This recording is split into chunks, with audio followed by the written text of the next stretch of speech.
Hello and welcome to TA Made Simple, where psychotherapist Bob Cooke gives us a simple and straightforward observation on theories within transactional analysis. And today in this video, Bob's going to tell us about third order structural analysis. Bob, so over to you. Yes. Yeah. Okay, let's go back to Burns' first genius idea, which was the idea of structural analysis. In other words, the idea of parent, adult, child with three parts of the self, which I've talked about endlessly, and also probably was the first video of all these series. I think it's 31 I've done them. Yeah. And that was the first one, structural analysis. It's a theory of personality and the idea of the personality being split into three: parent, adult, child. Yes. And then I talked, I don't know which one, Rory, about, second order structural analysis, where the child ego state is split into three: child development, and you've got the young parent in the child, young adult, and the emergence of three terms called the electrode, early, the A1, which is the little professor and the child and somatic child. So I've talked all about that. And now we're going to third order structure. But very simply, that's about a self-division of the parent ego state. Oh, right, okay. It's the idea that we internalize, our significant other models, or parent models, if you like. And in the internalization, there's a P3. So that's the parent part of the parent person, or the adult, or C3, which is the child in the parent of the parent. So it's like, for example, if you've internalized your father, then one of the internalized effects will be the grandfather. Oh, how interesting. So in other words, you would do grandfather therapy. You could take, you could say to the client, well, put your father on there, yes, and be him. And then you could start talking to the grandfather, if you like. You can have another chair out and say, let's talk to the parental influences that you passed on to your son, that you pushed on to your client. Yeah. Isn't it? It is. And, it's really interesting because if you look at families, children are the sum total of the parental line. If the child knows it, the parents, it's not always the case, obviously, but it's amazing how much influence we bring from our grandparenting. So the idea is splitting that off. Yeah.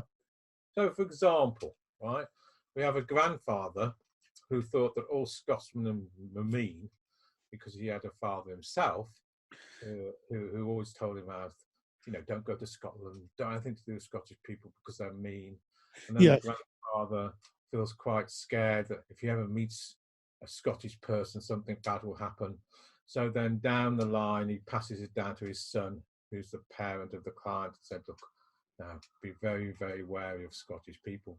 And then the parent passes it down to the son, who's the client, who has never, ever had anything to do with a Scottish person, but he's got a conflict because he's met a woman that he's fallen in love with who's Scottish. And that's causing him anxiety and anxiety conflicts, and he comes to therapy.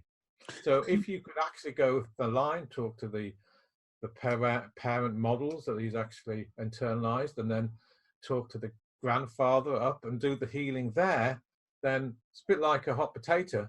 The healing passes down to the client. Yeah, move it through, and I guess a lot of work with working with parental ego states is about getting past disloyalty, because I'm sure that a lot of clients feel disloyal talking about their parents in a negative way, but by kind of disassembling the attitudes that may have been passed down to the client's parent, it becomes easier, doesn't it? It's almost saying, well, the reason my father doesn't like Scottish people is because it wasn't particularly him. It was an interject from his father. Yeah. And if you start healing that part of the personality which has been internalized, that'll get worked down, and the client listening on, or the child listening on, TA terms, will often be healed, if you like, because it's a great relief to them that they understand the process and they've got permission to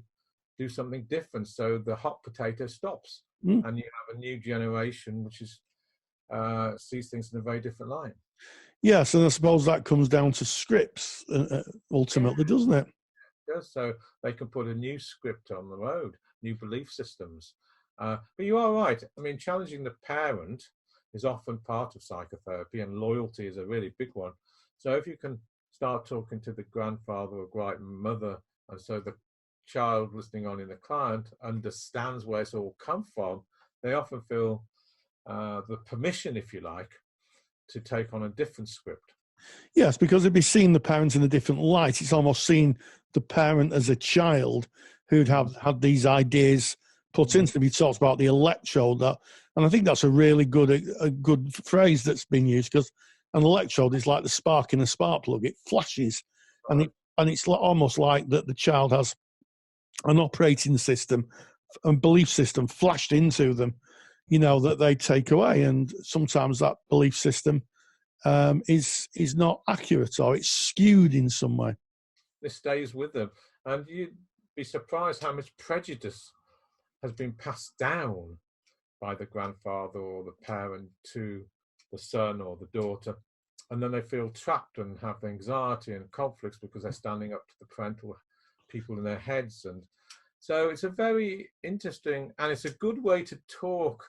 If you're talking to, I was thinking of supervision particularly, and you're talking to therapists, you then have a common language to be able to clinically understand what's happening, and tracing the depression where it's come from, for example. Yes. So they can give it back. Yes. Yeah, I think that or even the anxiety, they can say, well, it's not really my anxiety, it's someone else's. To give it back and go. So it's a very nice model to start really understanding clinical nuances. And for advanced practitioners who start seeing clients and have started unpacking structural analysis as a way of analyzing people's conflicts, it's a really interesting concept. Yeah, it's really interesting. I remember talking to someone a good few years ago and asking them about, this wasn't a client, I have to say, asking them about how they were parented, and it was interesting. They had no rules. They were parented without rules. And they developed a whole structure of rules for themselves, and then they were passing that on to their child, who was getting very anxious because the rule book was about 40 feet thick, and as a consequence, the child didn't know whether he was coming or going. So, and that was because the father hadn't been given very straightforward, if you like, rules to live by. Yeah, I remember very quickly in a psychotherapy intensive going back to the 18th century and tracing back the different parental internalized people, and as we started dealing with that level, got the parent, all listening on, got a great amount of healing. And so the client in, I think it was 1998 then, felt very relieved and able to understand where the anxiety came from. Yeah. So again, these, this is really interesting stuff, isn't it? And if you're a student of transactional analysis, you may be learning this in your training providers. You may be being asked to write an assignment on it. So Bob has explained this really succinctly. And before we go, we need to make it really clear that not all Scottish people are mean. Well done. No, they're delightful, lovely, and I know many Scottish, Welsh, Irish, or whatever. It was an example of prejudice, really. Yes. To try and explain the clinical nuances of third order stuff. Yes. Yes, before the mailbag or the comments section fills up, but yes, it was an example. But yeah, and of course, prejudices and kind of irrational beliefs. You'd be surprised how they are generated in families. And how they're passed down. I know in my family line, there's been some really, really interesting family beliefs I've had to deconstruct over the years. and they do. They literally pass down like the colour of someone's hair or the shape of the nose. It's fascinating. So as always, Bob Cooke, thank you very much. Thank you very much.